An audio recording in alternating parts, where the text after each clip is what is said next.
El cine documental ha sido históricamente un espacio audiovisual que se acerca o intenta representar la realidad, y nos ha maravillado con mundos y sociedades que a lo mejor nunca conoceremos. En los documentales, los temas que se abordan son diversos. Muchos sirvieron como divulgación científica e histórica, otros con intereses políticos, partidistas e institucionales. Pero en el video de hoy hablaremos de uno de los aspectos más peligrosos del documental, uno que ha obligado a huir e incluso morir y desaparecer a muchos que se dedican a trabajar en este sector.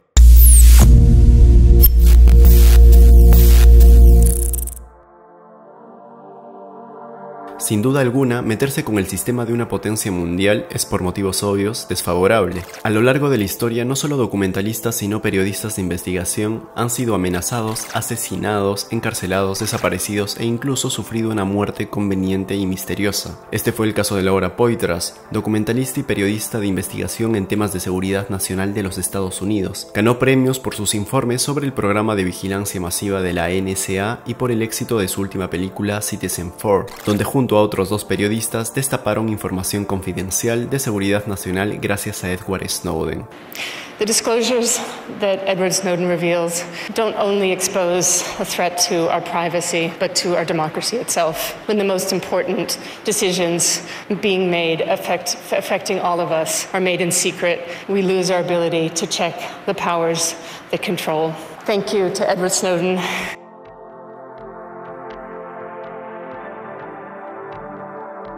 Seguro que ya escucharon este nombre, pero para los que no, fue un ex empleado de la CIA y Seguridad Nacional de los Estados Unidos. Lo que se expone en el documental de Laura son pruebas con documentación filtradas por Snowden en la cual se expone que Estados Unidos vigila a usuarios de todo el mundo, siendo el gobierno de Obama el principal antagonista. El documental ganó muchos premios y enemigos poderosos en el sector político y gubernamental. En una entrevista, Laura asegura que ella podría ser hallada culpable de violar la ley de espionaje. De ser así, pasaría el resto de su vida en prisión. Y créanme que esto no es un juego, ya que un editor fue procesado bajo los mismos cargos por esa misma ley. Laura, so glad to have you with us. Thanks for coming, as it were. Why are you not here? Actually, thank you so much for having me. I want to thank Gavin especially. I'm really sad I can't be there with you guys. The reason, which I've said before, is, upon legal advice that traveling to the UK might pose some risks because of what's happened with the reporting on the GCHQ and the UK Terrorism Act and Official Secrets Act and all that kind of stuff. So it's just upon legal advice that I've been told not to travel to the UK. The last time I was in the UK, I was filming at the Guardian offices when they were publishing the Tempora story.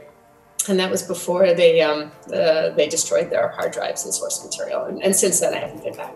So I'm sad I can't be with you.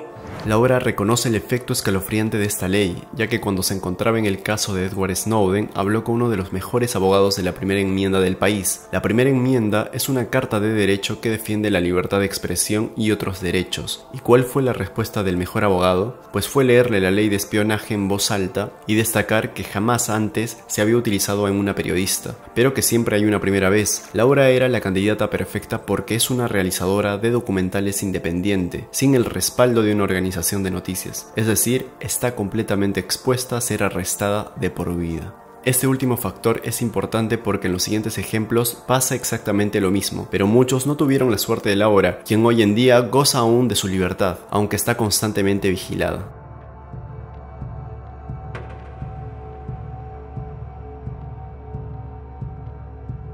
Como si ser un documentalista que trata de expresar la realidad de un país en profunda crisis y corrupción no fuera suficiente, agrégale el hecho de vivir en Latinoamérica, y para empeorarlo aún más, que sea durante la peor crisis política de un país como la del presidente Allende y su conflicto con Pinochet en la dictadura militar. Y ese fue el caso de Patricio Guzmán, documentalista chileno quien, por cierto, es uno de los directores de documental más sobresalientes de toda Latinoamérica. Sus documentales son magníficos puesto que te entrega en cada una de ellas un esquema que logra sintetizar todo un escenario político y social de los temas que trata. Este es un documentalista que se los recomiendo sin ninguna duda, es una joyita de cine latinoamericano. Si quieren que narre su historia, déjenmelo en los comentarios. Bueno, volviendo al tema, Patricio Guzmán enfrentó las dificultades de un país en crisis política para elaborar uno de los documentales más influyentes y memorables de la historia chilena, el documental La Batalla de Chile, que expresa un panorama bastante complejo de la política y la sociedad chilena de los años 1972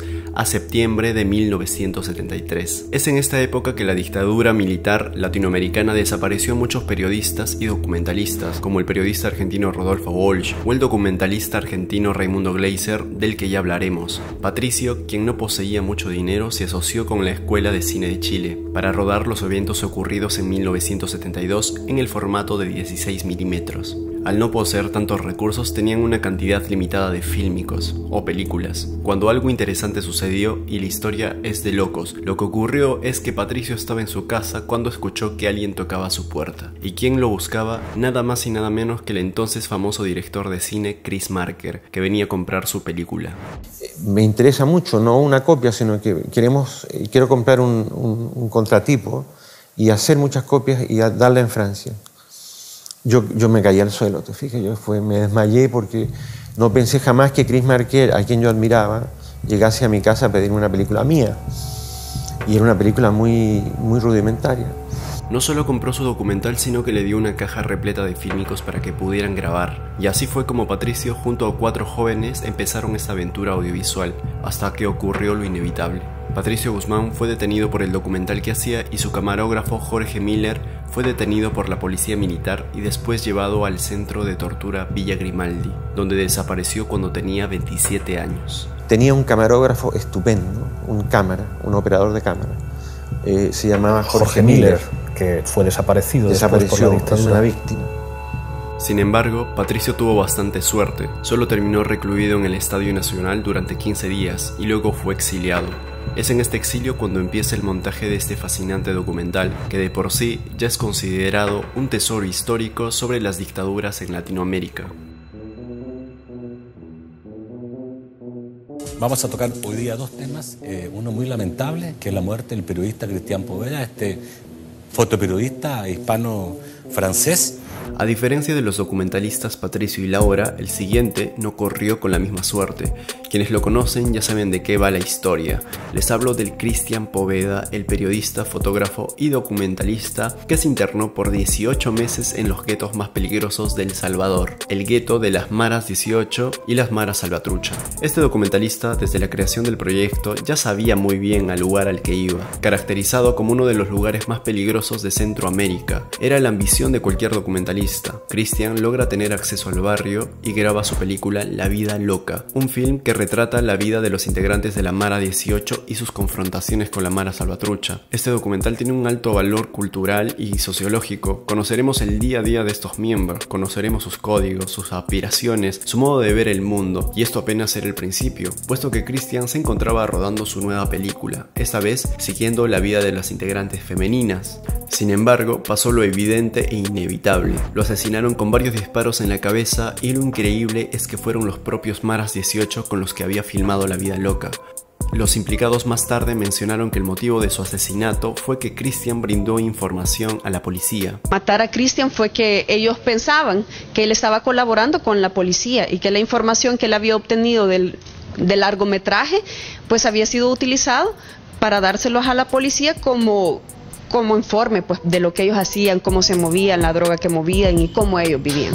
Christian sabía que trabajaba en constante peligro y con conciencias inestables, y aún así nos entregó imágenes a las que jamás tendremos acceso, y eso desde ya hay que agradecerlo.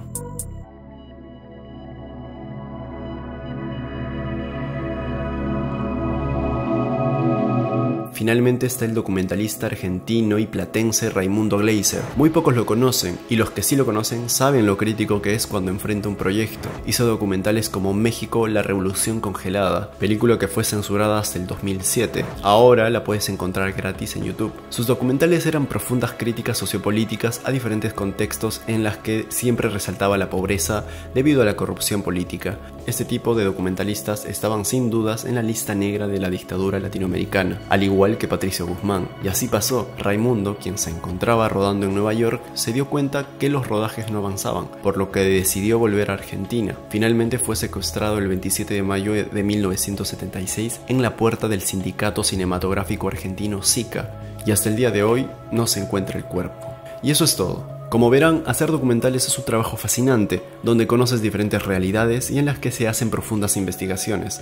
El único dilema es que en ese transcurso puedes ser encarcelado, morir e incluso desaparecer completamente. Esto es Series Infinito y no olvides suscribirte, tocar la campana, seguirnos en las otras redes sociales y de ser documentalistas que se dedican a este sector, por favor, cuídense mucho, los necesitamos. Una vez más, gracias y nos vemos en la próxima.